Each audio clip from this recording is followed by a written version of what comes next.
and I know what you're capable of, and I would never step out of line with you, but you don't come after a man's family. He says, but this time you're wrong. Damn. He said it though, dude.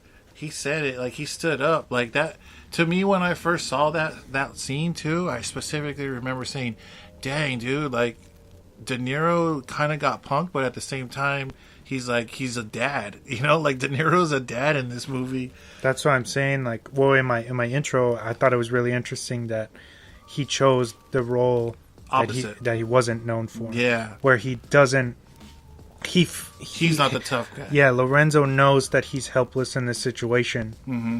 and he's trying his best to hold on to, you know, his family, but he knows he can feel him losing as the years go by, losing the grip on his son, or that his son isn't really paying attention. Yeah, and Lorenzo is very street smart too, because he's the city's bus driver, so he sees everything that kind of goes on, and he even says like, oh, I drive the city bus, I get along with everybody on the bus.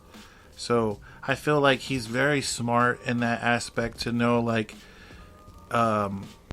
this time Sonny's wrong for fucking with my kid. You don't mess with the man's family, you know. I like when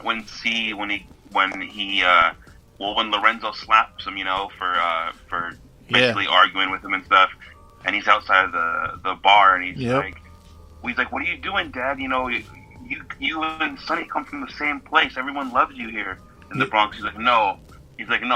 People around here love me because I'm a nice guy. He's like, people don't love Sonny. They're afraid of him. That's two separate things. You have to understand that. They fear him. Yeah. Yeah, that's not the same. Yep. I like that part too, because he's like, Daddy, listen to me, and he fucking he hits him, and he's like, the working man is a sucker. The working man is a sucker. And he's like telling him, nah, the working man's a tough guy because he can't, you know, he's like, tell them to get up every day. Day after day, getting up early to go to work every single day, and keep on doing that. That's a tough guy. Yeah, and then also, I don't know if you've noticed this, but after he cries and he picks him up and he hugs him and he's walking away, you see Sonny in the background of the bar, and what's his name?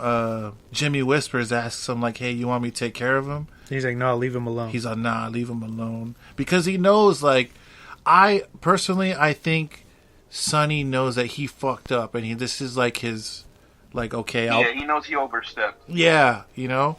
Because he probably looks at it as like, yo, this fool's defending his kid. Like, this is his dad.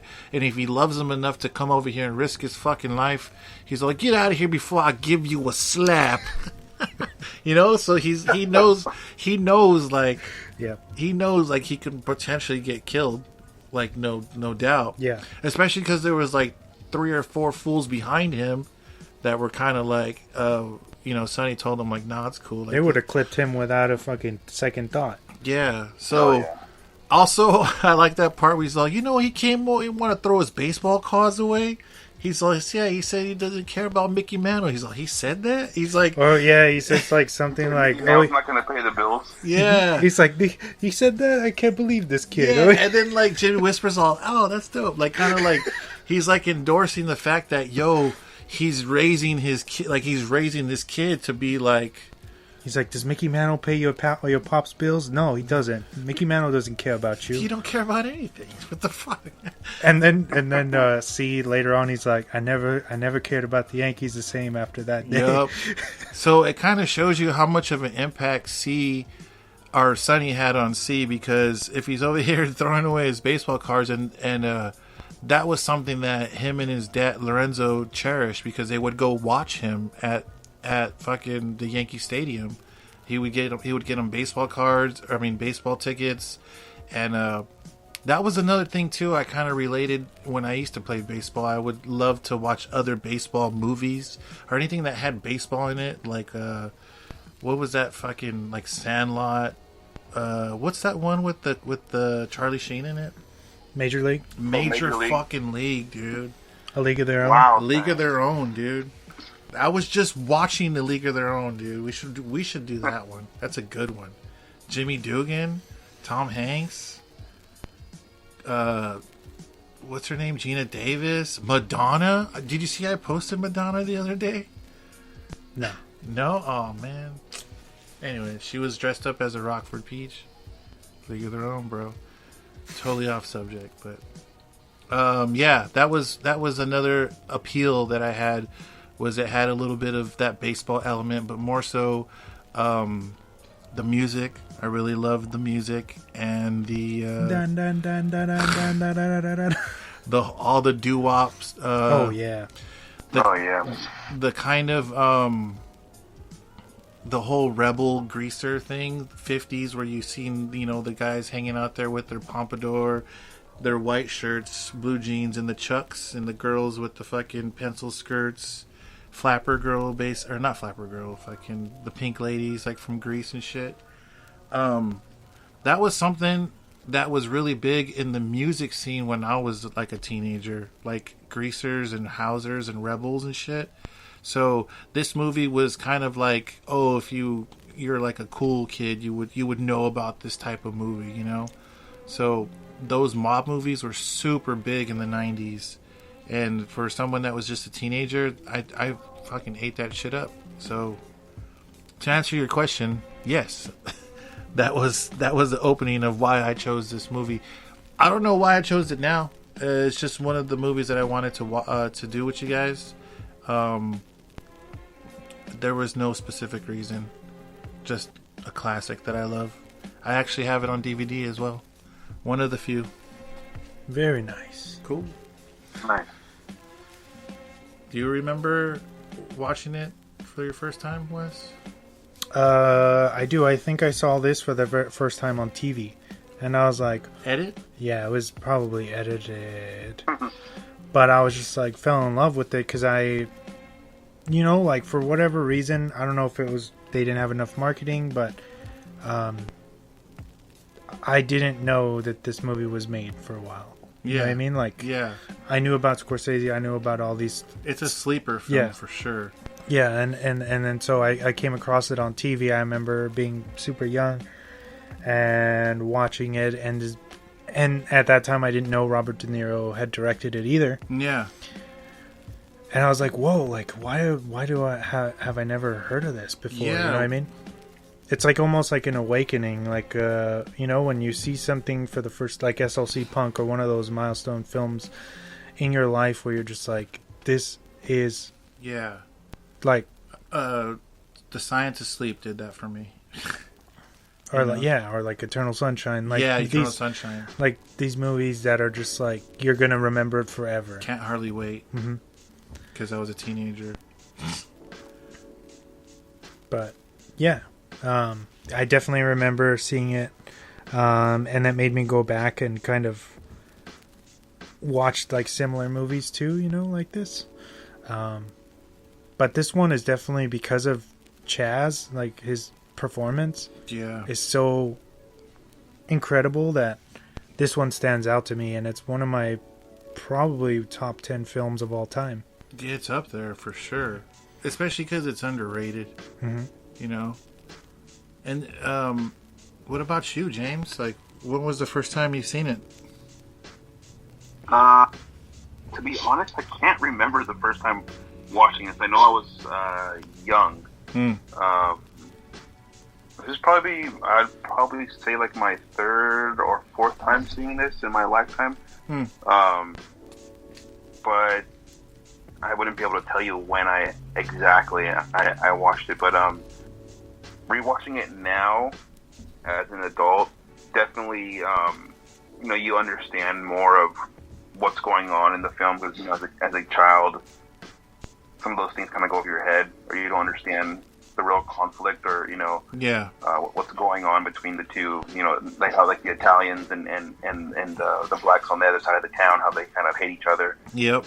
One thing I really liked watching this, rewatching it again, was seeing how C had that kind of like that inner conflict within himself, or within his community, or his people, his Italian people. How he, like you said, he was falling for a girl from the other side of town, and she's obviously black, so he really wasn't, and you can hear it in the kind of the voiceover as he's talking. He's like, I couldn't tell my friends, and he's kind of spying on her on secrecy, like through school, through the hallways and stuff, and looking at her through the windows, and as they drive by and everything, and that's how he kind of falls in love with her at first sight, you know. And he, I really enjoyed that part. Just, you know, he wasn't able to express how he felt on the outside, just kind of had to hold it all in, and then kind of go out with her in secret, and then having to basically try to keep Jane's brother alive. Yeah, when, all of his friends were beating up all of his friends. I was about to, and he's like, just stay down. He's like, what the fuck are you talking about? Get off of me! And he's like, yeah, stay down, you stupid. Yeah, I was about to say it's almost like De Niro took a page out of Romeo and Juliet in that aspect, where you have one of the dudes who's part of like the Italian gang fall in love with one of the girls that's a part of like the quote unquote black community or gang. Yeah. And so there's like that clash of, you know, racism, but like you said, it shows a lot of character development on how he's kind of going through it, where he even asks his dad like what he should do. But that's really dope. That's cool that you noticed that. I didn't. You see like his dad's like, you know, I'm not racist. He's like, but you know, you marry your own kind. Like that's how you do it. You know, that's how it's always been done, or whatever. And I think that's just how he was brought up. So that's what he knows. And that still tends to happen a lot even now, when we're in such a progressive time, that it's still relatable to older generations, either like a generation before us or the generation before that, like grandparents, or parents, grandparents, or even great-grandparents, if they're still around. You can still see that type of mentality, yeah. Especially with Hispanics or I wouldn't be able to say Italians because I'm not Italian, so I don't really know how that culture is now. But for sure, I can say Hispanic. That is still a definite thing that goes on with kind of like dating your own, like, you know, dating other Hispanics or Latinos, whatever. I can tell you from experience, also a lot of the Middle Eastern culture, and I'm not just talking about Chaldeans and Palestinians and Pakistanians. Those are just the few that I've dated, but yes, very much so. You have to be, if you want to have something super serious with this person, unless they stand up to their family, it's not widely accepted. Right. But you know what? There's always the exception of money. If you have money, it fucking gets you very far, for sure. Yeah. That can be the case sometimes.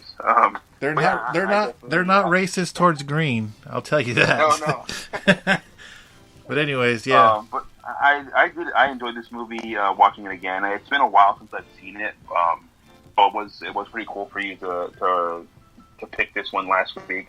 So like I said, I hadn't seen it in a while.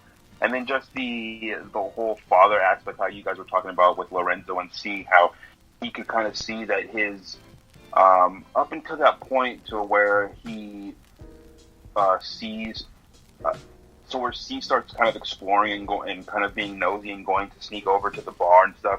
Up until that point, I think Lorenzo knew that he held a special place in C's heart, or he kind of idolized him the way his son idolizes the father. Of course, that that's his son and that's his father. And up until that point, I think that's when he started to notice that vision or the mantle that he held him on was kind of crumbling. And I think that's a big part of his reaction towards Sonny also.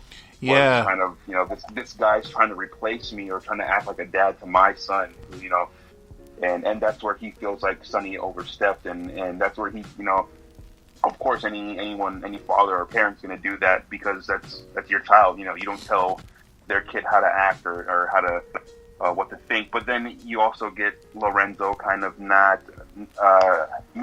misinterpreting Sonny just because of the person that he is. Because Sonny was ultimately